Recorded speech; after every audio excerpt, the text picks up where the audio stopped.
You mentioned that Goleta banned flavored tobacco with vaping, and that's something not even Santa Barbara has done, right? So, Right. can you talk about why did Goleta do that? Why was that an issue, and why did you take that action? So that was something that the county showed leadership on a couple of years ago, and Goleta was approached around the same time to encourage us to do the same thing. At the time, the FDA was starting to look at banning flavored tobacco as well, and had already done it with cigarettes, but hadn't done it with other types of flavored tobacco. And so it was with our City of Goleta Ordinance Committee for a very long time. They had it. They had a proposed ordinance in front of them for I think well over a year, and then they kind of couldn't come to an agreement on what was the best approach, and so the ordinance committee brought it to the full council to weigh in, and so we had a lot of community engagement on that issue. We had school board members call. We had kids associated with Future Leaders of America call in. We had tobacco lobbyists call in. We had people who wanted to ensure that we didn't include hookah with the ban call in. We had a significant amount of public comment. We probably had, for Goleta, a lot. We had about, I think, 20 to 25 speakers, and we had a number of letters as well. And ultimately, for me, where I came down on that is, we talked about childcare and early childhood education earlier. For me, the arguments that we shouldn't do this were outweighed by the fact that what I'm trying to do and what my colleagues are trying to do in the city of Goleta, and I believe regionally, is to really try and put our children and youth at the center of our public policy making. And at the heart of that is the health and safety of our children. And so what we're finding is that although there have been federal prohibitions that have led to, Amazon not willing to ship flavored tobacco anymore, U.S. Postal Service not being willing to ship and deliver flavored tobacco anymore, it's still getting into the hands of children. And so even though we had local shops that, to our knowledge, were not selling directly to minors, it was still getting into our junior high schools, into our high schools, into our elementary schools. And I couldn't sit there as a policymaker and not act to create more friction and more barriers to flavored tobacco getting into the hands of children.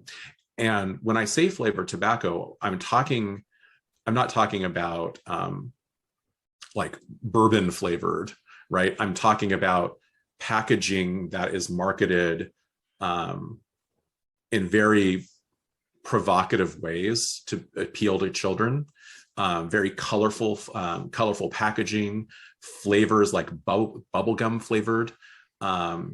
The flavors of tobacco that were being sold and being marketed and being packaged really, to me, were a clear and present danger to the children and youth of our community. And I felt compelled to act.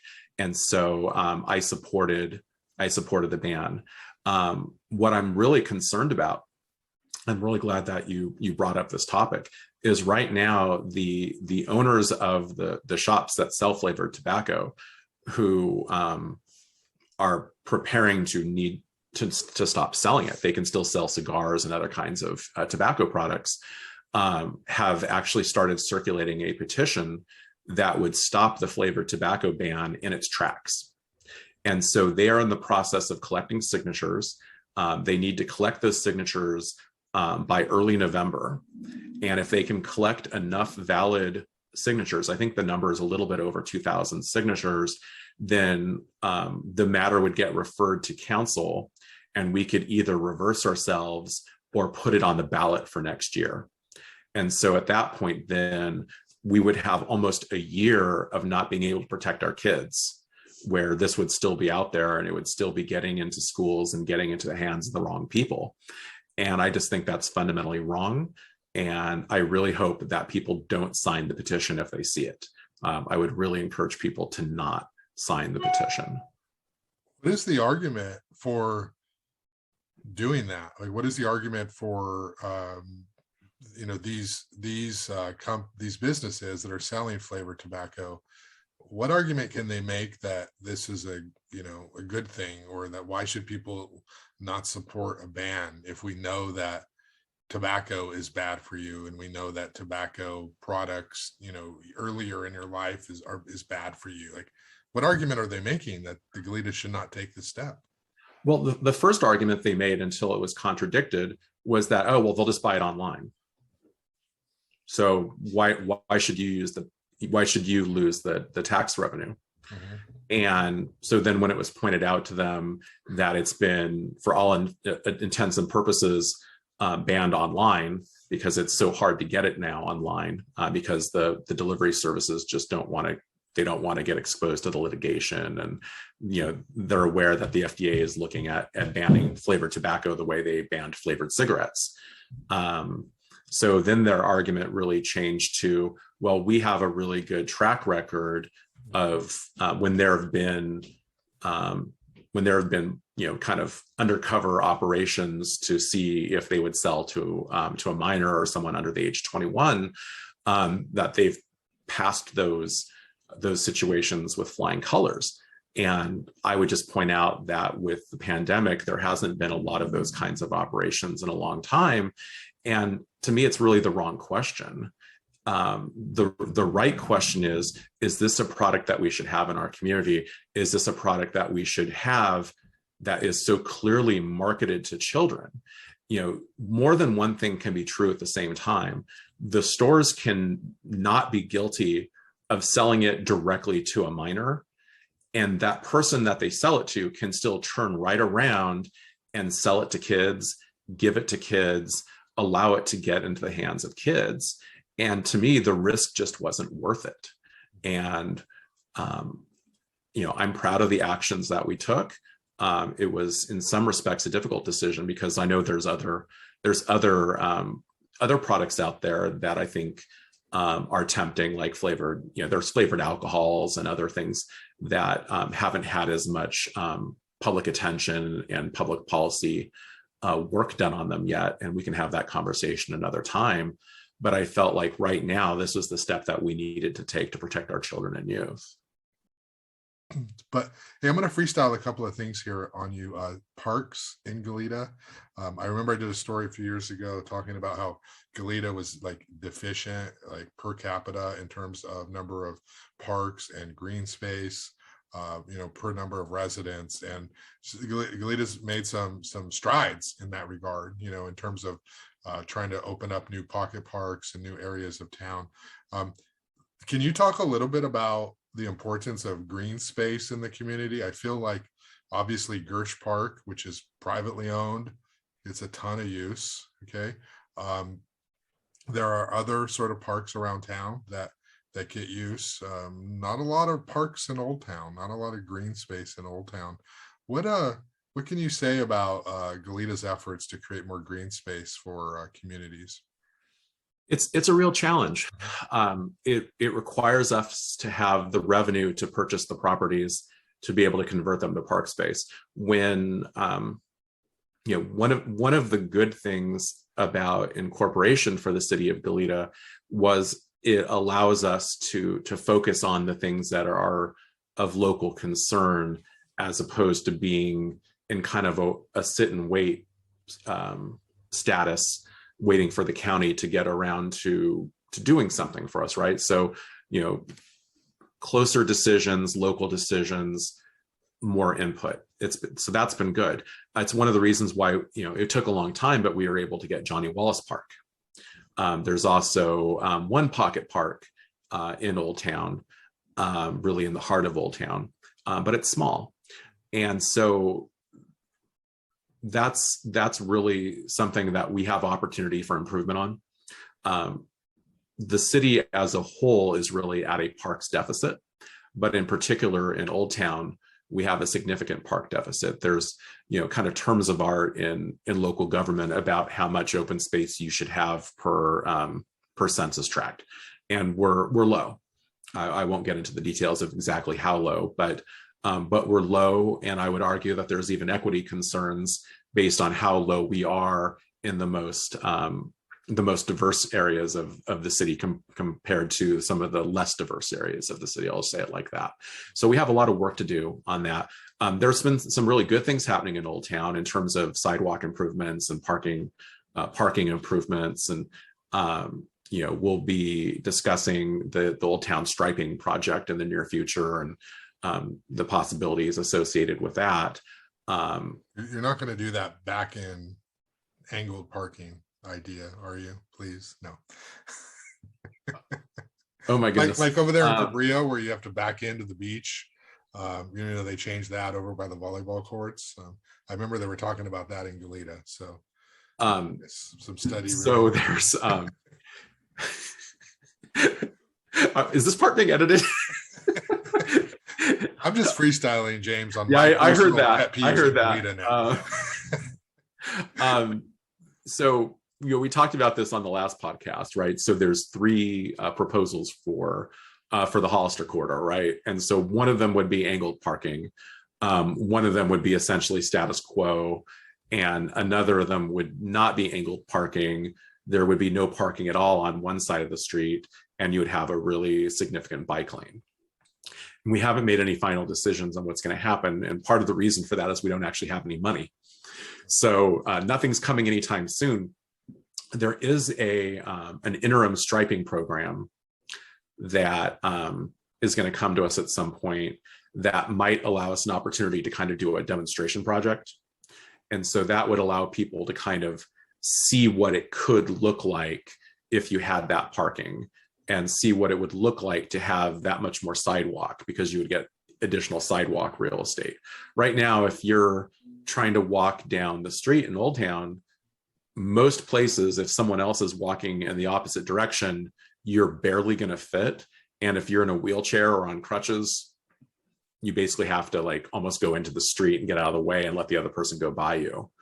And so we need to make Old Town more accessible to more people by allowing folks the ability to actually be a pedestrian there. Right now, the Hollister corridor mostly serves as a way to get from one place to another, or a place to kind of drive into, struggle to find parking, and then get out of there. But it's not super pedestrian friendly, and it's not super bike friendly. Yeah. So the angled parking is one of the options. If you look at the old photos of Old Town, angled parking used to be the way it was done, much like it used to be that way on State Street. But you would angle in forward, not back in. Yeah. But you can, in this age of backup cameras, it's actually getting a lot safer to do it that way. The advantage to the back end parking, and we're doing this in some parts of Old Town right now where that parking actually already exists. The advantage to doing it that way is if you're trying to put your kids in your car, if you're trying to put groceries in your car, you're able to do that in a way where you're sheltering them from the road. Whereas if you park at an angle forward and you're trying to put the kids in the back seat, they're out kind of in the street, right? And so doing it this way is a little bit safer. And then if you're a bicyclist, it's safer because the vehicle that's going to go back into traffic has a clear line of sight at who's coming at them from the bike lane. Or if they're a confident cyclist and they're not using the bike lane, they're going with traffic in the road as they're allowed to do, you have a better line of sight to be able to see them than if you were backing out into the street, right? So right now, I would argue that just being able to parallel park on Hollister is not terribly great for pedestrians. It's not great, really not great for cyclists. And it's not very good if you're trying to put your kids in the car or put your groceries in the car. And so it's really just I just tell my daughter stand right here. I'm going to put the bags in the back, and I'll be right back. I feel like I'm going to drive through like Old Town Coffee if I have to back into a space. Like, it just feels sort of like, would you back in front of the Trader Joe's, in front of the Coffee Bean and Tea Leaf, and the, on that side? Like, that would be a disaster. Like, what? I don't sort of see with the busyness of Old Town. I feel like coming out is great, but going in would slow traffic. I would think it would stall. Well, I think that's a feature, not a bug. Yeah. If you kind of can't have your cake and eat it too, right? You're either going to make the Hollister corridor more pedestrian friendly or less pedestrian friendly. You're either going to make it more bike friendly or less bike friendly, and you kind of don't get a chance to have it both ways. Unfortunately, you can't always do that, right? So I don't know what the final decision will be, but I'm not going to rule out the angled parking as an option, because what I'm seeing is, if that's part of a plan to slow traffic down in Old Town and encourage people, because we're going to do Equal Fowler, right? So that's in progress. There's going to be other ways to get in and out of Old Town than just going along Hollister. And we want to encourage some of the people who, honestly, like me, used to like to use going through Old Town to get from Semita Gardens out to the marketplace and the Hollister and Stork. It's going to encourage more people to, well, if you want to get there fast, take the freeway. If you want to get there slow and have a lot of pedestrians around, go through Old Town. So there's going to be a traffic calming component to this if there's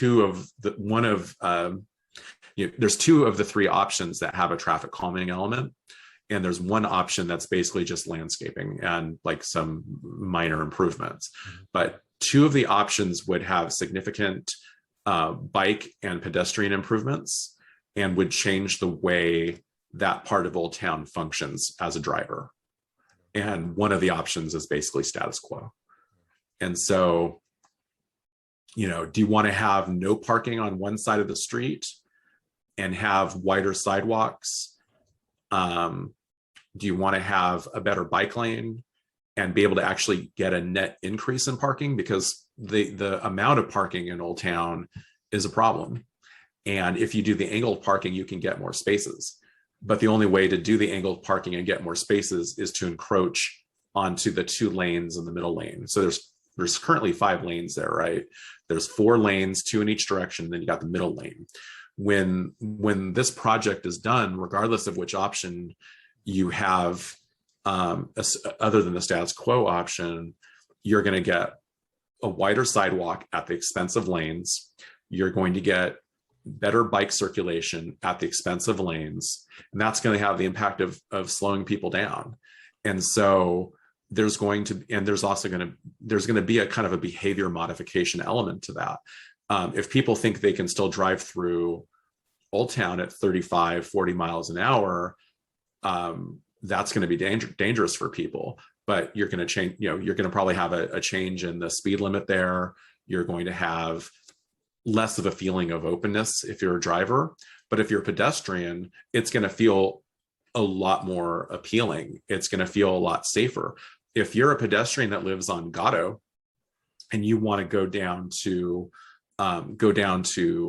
Santa Cruz Market, it's going to be a more enjoyable, safer experience for you than it was before. But if you're someone who works at Hollister and Stork and you live off Patterson and you just wanted to drive through Old Town like you always did, that's going to be a less pleasant experience for you. It's going to take longer. You're going to need to stop for pedestrians more. It's going to feel tighter, and that's going to be less rewarding for you. So there's, the slowing down of Hollister is intentional. The widening of the sidewalk is intentional. The making it safer to bike is intentional. I think the larger question is going to be, do you want to have less parking in Old Town and have angled parking? Or do you want to have more parking in Old Town and have it be angled? I think that's really kind of the fundamental choice. And then there's other things that are happening in concert with this. So the Hollister Bridge improvements. We just had a presentation on an update on the Hollister Bridge project. So that's coming along. That's getting closer to construction. That's going to be next year. And then there's the Eckwell Fowler improvements. And so Eckwell, which currently does not cut all the way through Old Town, it on the other side of the 217, like where Giordano's and all of that is, you have Eckwell, but then it basically stops. It will continue from Kellogg. It'll start up again at Kellogg, and it'll go all the way through to Fairview.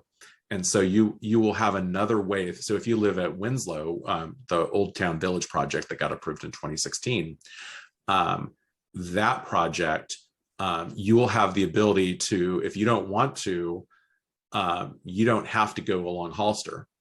You can get in and out of there another way. If you want to take Fairview, go across Eckwell and get to Fowler, and get to Fairview, you can. But if you want to go down Kellogg and then get on the freeway, you can also. So there'll be more choices, there'll be more options, there'll be more circulation. There's going to be some roundabouts included in that project. Right now, if you are trying to go into, go towards Santa Barbara and you live in the part of Old Town, like along Dearborn, you cannot make a left turn and go towards the 217 and the freeway. You have to make a right turn onto Hollister, go all the way over to Kellogg, make a U-turn at Kellogg, and then go along Hollister to the 217 and get on the freeway.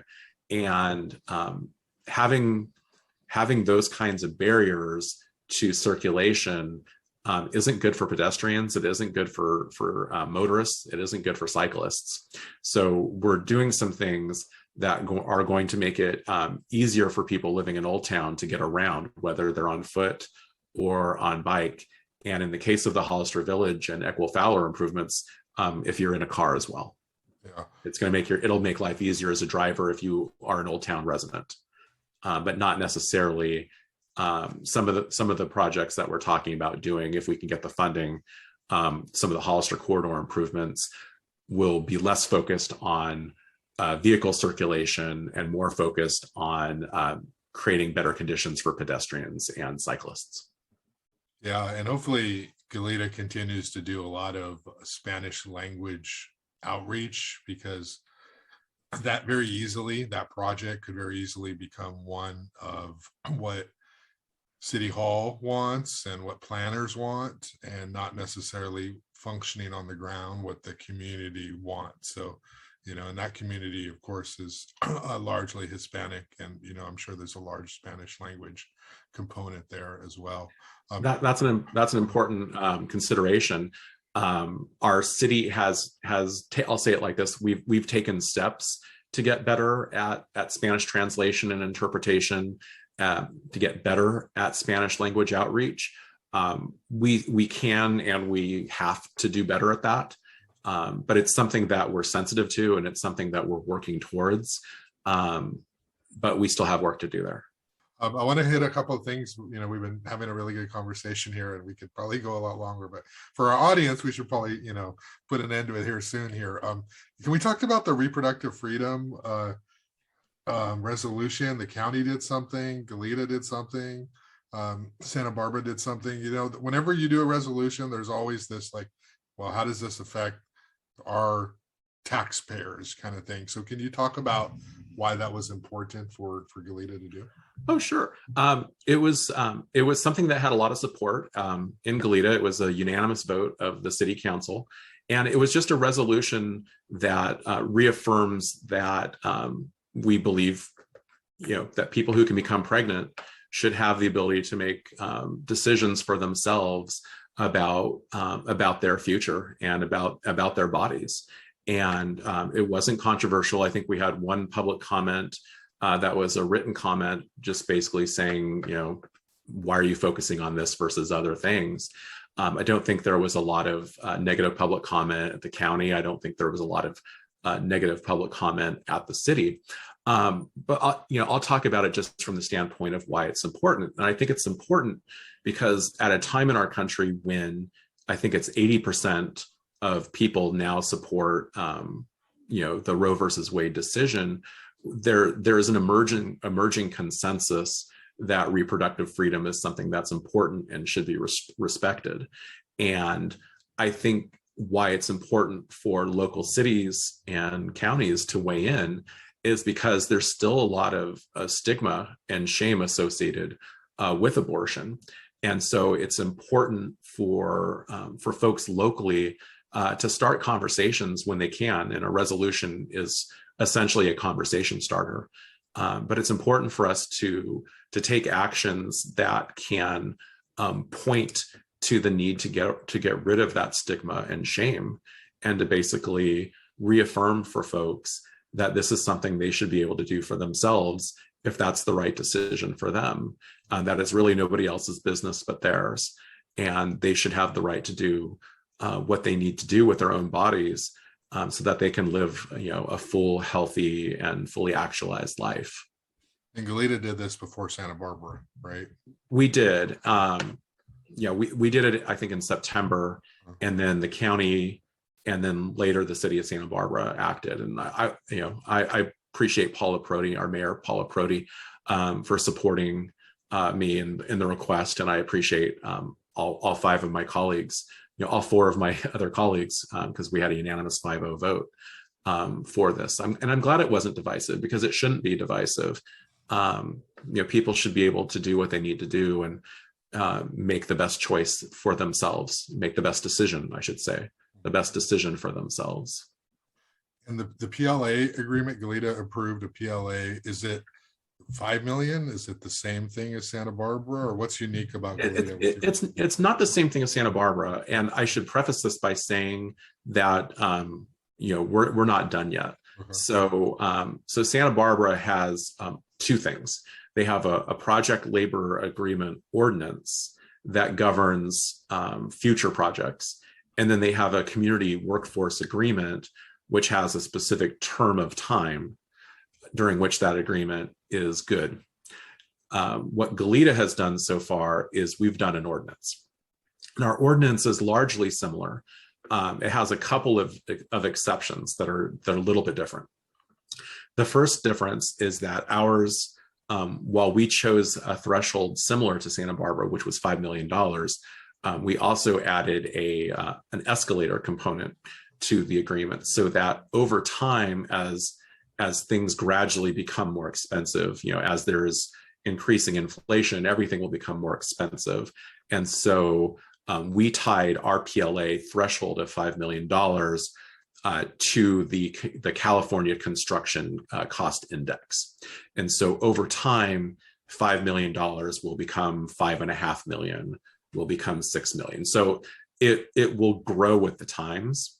The other thing that ours has is it has a exception in it for projects that are of important community concern. So if we found ourselves in a position where an important city project had a really tight timeline, where it needs to be built by like the end of next year, or we lose grant funding, or something like that, it allows the city to bring an item to the council for a vote, where the council could identify a project as, we don't actually want to include this project in the PLA.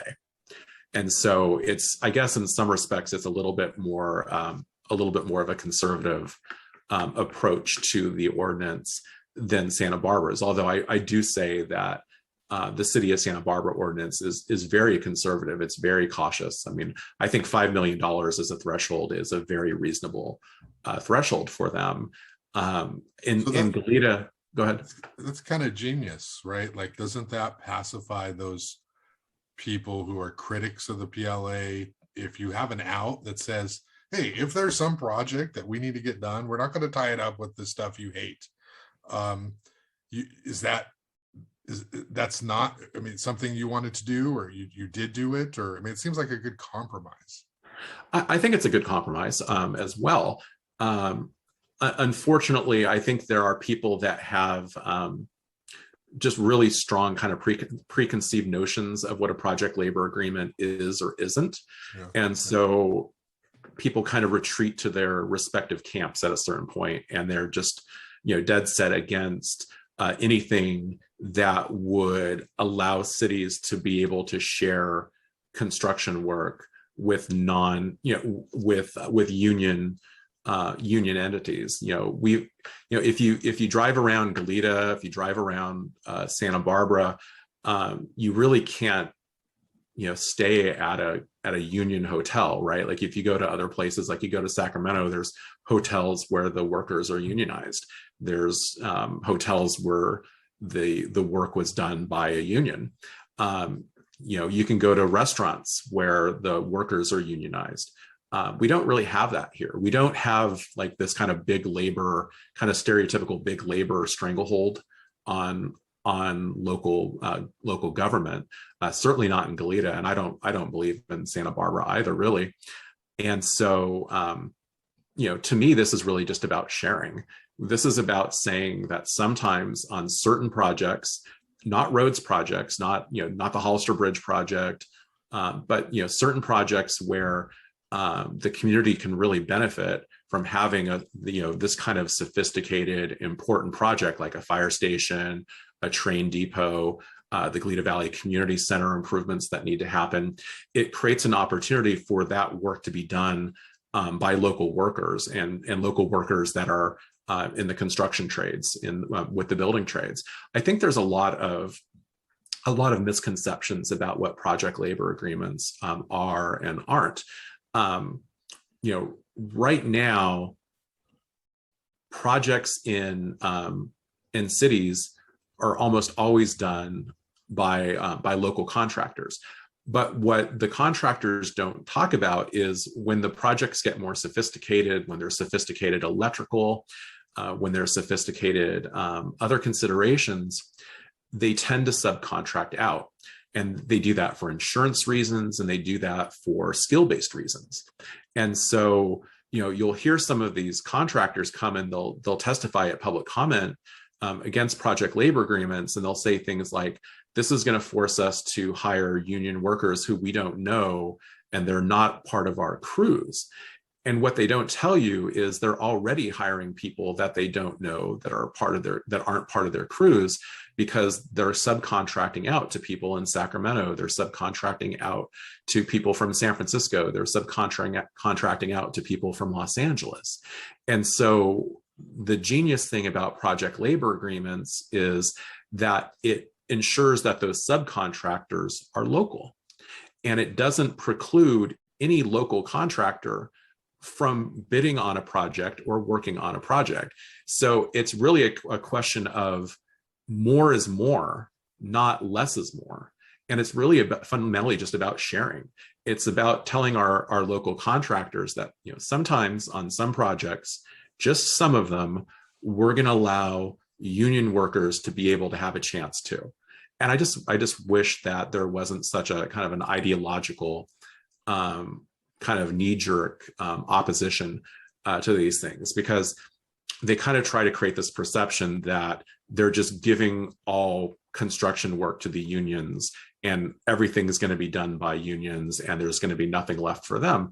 And that's not true. It's just about fundamental fairness and sharing. Hey, just to wrap up here, you're up for re-election next year, correct? Next year, next November. Simultaneously, Goleta's moving to district elections like Santa Barbara. Yes. So can you give us sort of just a little bit of a summary of what Goleta politics are going to look like going forward when you have districts and you don't have these at-large elections? I know that the stuff's being worked out now, but how will this change the city of Goleta to move to district elections? So Goleta will look different in the standpoint of it's going to be divided into 4 quadrants. Mm-hmm. And we don't know yet what those 4 quadrants are going to look like, but we know that they're based on population, communities of interest, and other required considerations. Our city has something called a public engagement commission, and it's a group of local residents that make recommendations not only on district lines, but also on other important matters facing the city. And so they are receiving input from local community members, Anybody in the public can participate in this process. We're having our last district election workshop on November 4th to help draw Goleta. And so I hope that people who are concerned about issues in Goleta and how representation works in Goleta will participate in that workshop. What will happen then is next year, the Public Engagement Commission will consider different maps, and they'll make a recommendation to the City Council on what to adopt. And so then we'll kind of decide whether or not to just accept one of the maps or perhaps edit a map a little bit. But we'll basically vote probably in March. We'll probably end up voting in March on what the final maps will look like. And so then at that point, I'll go from being a council member who is an at-large council member and become a council member who represents a particular district. And so there'll be some issues that need to get worked out because council members live in different parts of the community, but some of them live closer to each other than others. And so over the next 4 years, that'll slowly shake out as the two council members up for re-election, myself and Councilmember Roger Aceves, face the voters. And then 2 years later, when the other two districts have elections, whichever districts get picked.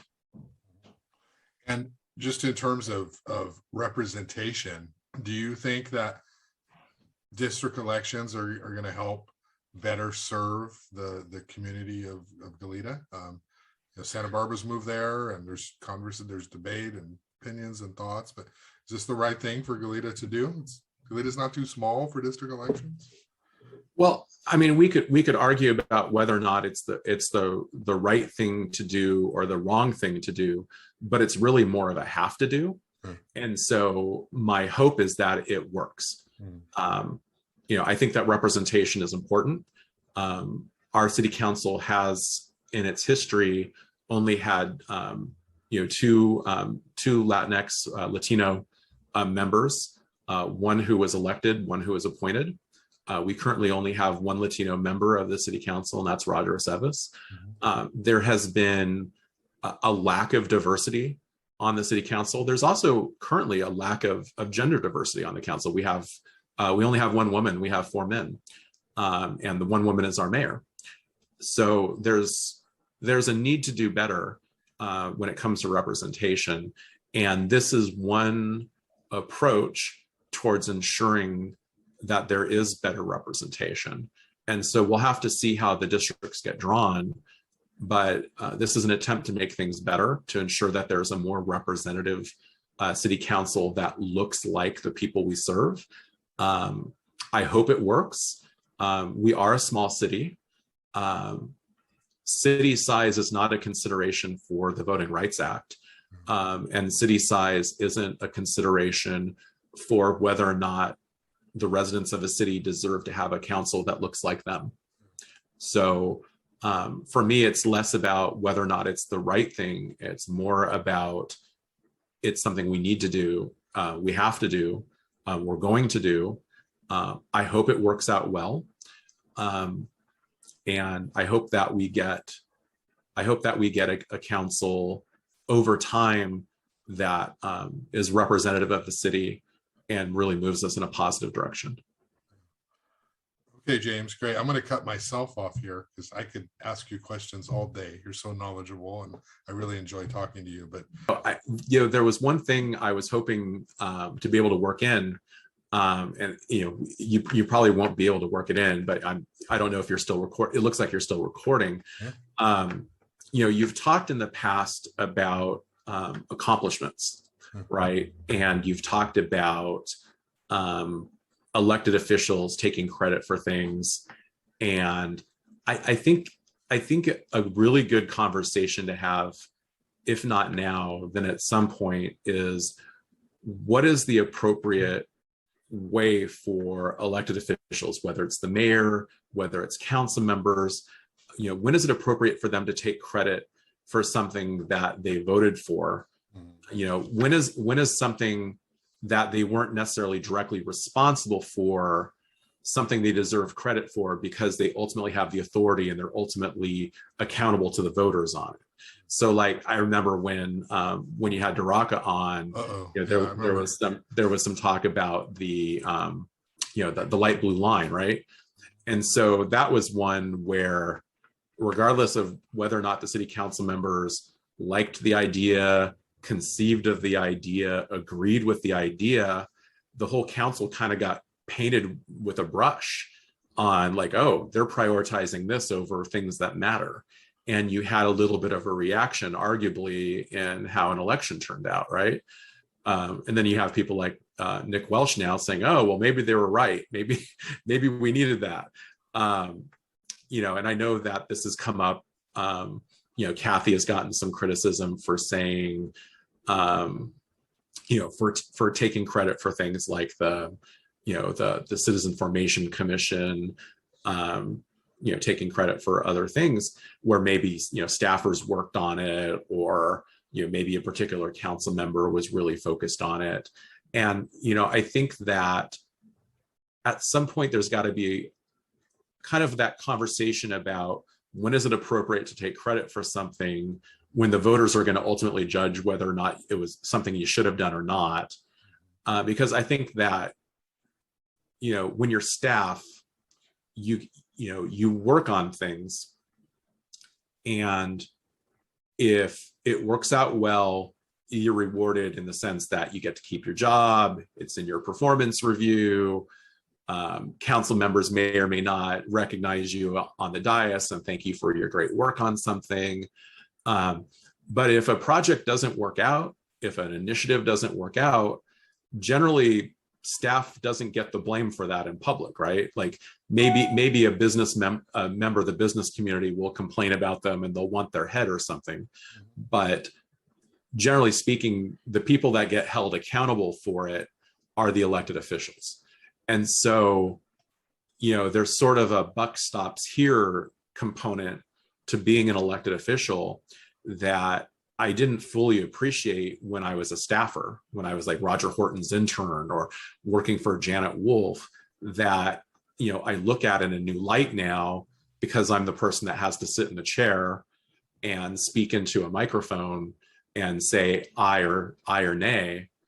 You know, it's just a little bit different. And I think that that would be an interesting conversation to have. And I also think it would be good to have a conversation in the future about the different styles of leadership that are out there, right? So, you know, Cathy Murillo is a particular kind of leader.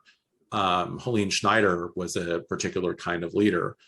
You know, Harriet Miller was a particular kind of leader. Marty Bloom was a particular kind of leader. You know, and I think we all have our different ways of conceptualizing what leadership is and what leadership looks like, and when someone is a good leader or not. I was thinking about this when you mentioned, you know, Iya, you know, and you talked about having battles with Iya over the years, right? You know, Iya was a particular kind of leader. And I think a lot of people would say she was a strong leader. They might take issue with that kind of strong leadership, but they would say she was a strong leader. There's different styles of leadership. And I think that Cathy sometimes is seen or conceptualized as not being a leader or not being a strong leader. And I think that there's more nuance in that, and nuance isn't always a good thing for politics. But I think that, you know, her style of leadership is a legitimate style of leadership. I think it's more results oriented. It's more about identifying a need and responding to a need and accomplishing a goal. And I don't think she gets enough credit for being a leader. And you know, we've all talked off the record to people that have been in closed sessions or been in open sessions with people, and you know, they say things that they probably shouldn't, or they will, you know, follow the rules about what's open and what's closed, but you know, kind of, you know, draw aspersions or, you know, kind of cast doubt on somebody. And I think that that's tricky, right? You know, I think that I think there's more than one kind of leadership. And I think particularly for women, and particularly for women of color, they face a different standard, right? Like, Meagan Harmon is getting a little bit of credit now for working on childcare, and no one's saying, well, she doesn't deserve credit for that because that was James's idea, and no one's bashing me for leading on childcare when it might have been Roger Horton's idea 20 years ago, right? But I look a certain way and I have a certain amount of experience working on things. And so I think that some people get the benefit of the doubt more than others.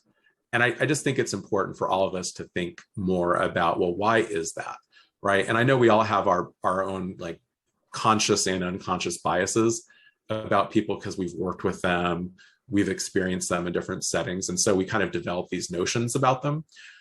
And I think that sometimes that seeps out into this in the public spaces in ways that that make it harder for leaders to be effective and harder for them to be successful.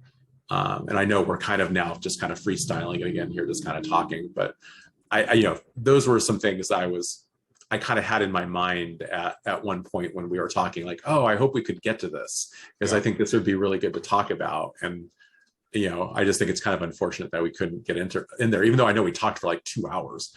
So we certainly we're still on, James. So people are still going to hear it, but and I can also sample this and like put it on YouTube as its own sort of thing too. Sure. But I mean, so yes, we're still on. We're almost 2 hours in. I think it's good. So there's some people who are going to want that kind of richer, longer conversation. But I do want to sort of just push back because I agree with you on everything you said. Okay, everything you said. But I think that there's something to be said about a leader who shows vulnerability. And I think that's Cathy's biggest deficiency, is that she could help herself a lot. Maybe she doesn't want to appear weak as a person of color because people will judge her harsher, but she could help herself a lot by acknowledging some of the challenges, the difficulties, the problems she's had as a leader, and using those as examples of, but I have learned, and I'm even better positioned in my second term to be a better public servant because of those things. Instead, I feel like she's talking to the most naive among us. I feel as though she's talking to the people who have no clue what's happening in Santa Barbara, but are just going to vote. She sounds great. Let me vote for her.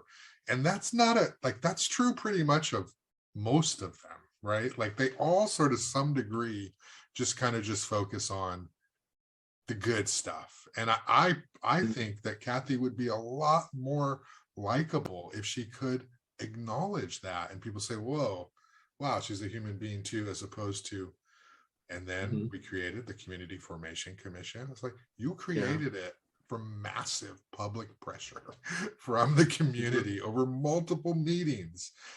Give them the credit, and I think that's sort of the concern. But there's no doubt that Cathy faces a barrier that the other don't. James faces a barrier that the other candidates don't. And there's definitely a barrier there. I mean, I've seen Cathy with young girls, and I've said this before at events, and holy crap, she is so inspirational. She is such a role model. These young women, these young girls look up to her and be like, wow, I can be like you, and you're the mayor. She has a lot of really good qualities. I wish she would, just sort of, we could see the full scope of her as a leader. And that may be too much to ask of any elected official, but let me respond to that. And I'll respond from the perspective of someone who has helped elect a number of women candidates in this community, and has helped elect women of color in this community. And I say help because ultimately it's them on the ballot, and they have to succeed, right? When you're a campaign consultant, you can help. You can even coach a little bit, but you can't bring them over the finish line. They have to succeed or fail themselves on their own. Women candidates face something called the double bind dilemma. And so there's this dilemma of how much should they brag versus how much should they share? How much should they be sweet versus how much they should risk being shrill? And, all you have to do is look at the studies and the research to know that, we can sit here as pundits and, former campaigners and journalists and look at things through one lens, but voters look at things through a different lens because they don't spend all of their time thinking about these things and talking about these things. And every individual voter looks at leaders differently. And the risk she runs is if she tries too hard to share the credit, she can look weak.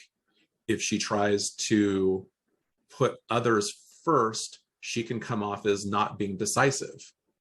And, I can be a leader and be vulnerable also easier than a woman leader can. In fact, I can probably get applauded for it the same way you were saying you think that if Cathy did it, she might, get some credit for it. I think that it's just something that exists. And I don't think it's wrong of you as a journalist or as a thought leader or an observer of politics to want more and expect more. I think more than one thing can be true at the same time. I think you can have a legitimate desire that's very well intentioned to see her be that way, but the dilemma that she faces can also still exist, and that it becomes a very real thing when she has to face the voters. And so I'm not saying you're wrong. I'm not saying she couldn't benefit from finding a way to make some of these victories be broader victories. But I will say that there's more than 30 years of research out there, and I can personally speak to 20 years of experience working with women in elected office as both candidates and elected officials. And that research and my lived experience is that they are treated very differently by actual real voters, and to a certain extent by journalists as well. And I think there's something to be said for having a diverse perspective on that and being open to other perspectives on that. Yeah.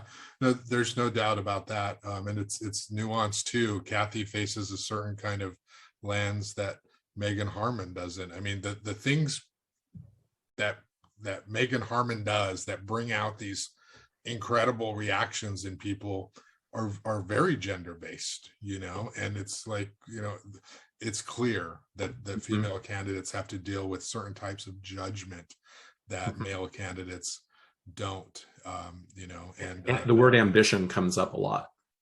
Yeah. In a negative framing. The beautiful thing about ambition is it leads to incredible victories. The Civil Rights Act was an incredibly ambitious undertaking. Yeah. And there was a lot of selfish reason. There were many selfish reasons for people to support it, and there were selfish reasons for people to oppose it. But it was a very ambitious thing.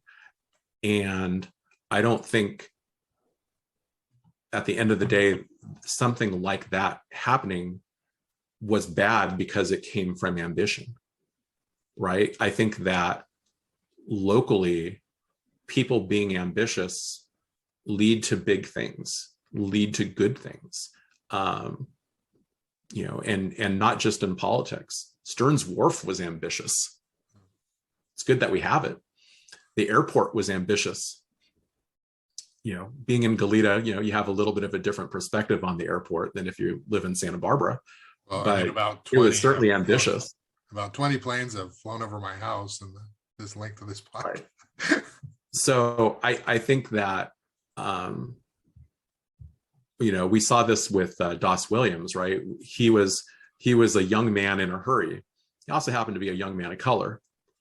How was he treated? That, James, when you say that, there are people watching this who like cringed just hearing that you framed him that way, because Doss, more than anyone that I've ever covered, faces this bizarre lens of he must be something other than what he says, and it's phenomenal, like the hatred that people have of Doss Williams for reasons that are like okay, so cannabis, okay, but before cannabis, people hated, a lot of people did. More people love him than hate him, but he has faced this like, what is he really about lens for decades, and yes, it has to do with the fact that, probably the fact that he is, Indonesian, person of color, racially ambiguous, people can't sort of figure it out. Right. And I think it's important to acknowledge that, there's a difference between, conscious biases and unconscious biases. And, these things are just kind of hardwired into people. And it doesn't make you a bad person to have biases and to have unconscious biases. It's about learning to recognize them and just question yourself in a particular situation. And just ask the question, would I feel the same way if? And then just, apply that to whatever the situation is. There's nothing wrong with stopping and just asking yourself the question. In fact, it's really helpful. But yeah, I think about, there was another young, ambitious politician in our community at one time. His name was Jack O'Connell. He was young. He was in a hurry. He got in the state legislature. He turned into a very effective legislator. And I don't know that he faced the same kind of challenges that a Meagan Harmon or a Doss Williams faced. I think, it's interesting. If you look in other communities, there's people getting elected to Congress, getting elected to state legislature that are in their 20s that are, I think Doss Williams got elected to the Santa Barbara City Council at age 29. There's other people that are in Congress that were 29. He wanted to accomplish some things. I didn't always agree with Doss on everything. In fact, I managed a county supervisor's race, and he was one of the opponents. I had a different idea of who I thought the second district supervisor should be at that time. And, I was very fortunate to be part of a successful campaign. And, and yet here he is. He's still working. He's still enjoying success. And, I still don't agree with him on everything. And that's okay. But I do think that ambition is not a bad thing. I think that people should have an opportunity to work in politics and want to have a career in politics. And one thing about that is the more you want to make a career in politics, the more you really do need to be accountable to the voters and to the people that ultimately decide whether or not you get into office and stay in office, as opposed to just having a preconceived notion of how the world should be and just kind of blindly making the world move towards your point of view, regardless of what the voters may have to say and regardless of what the people might want. Yeah. But, that's nuance, and nuance and politics don't always go together. Well, I'm glad, James, you are ambitious. I'm glad that you are a leader in your own way, because you certainly contribute a lot to the Goleta City Council, and just your commentary on a variety of issues over the years. I think we're all sort of appreciative of it. And I always have a good time, enjoy talking to you and learn a little bit. So thanks a lot for your time. And I'm sure I'll see you on election night. Maybe you'll be out celebrating, hopefully from your perspective, and I'll be out there reporting. So I'll see you there too. So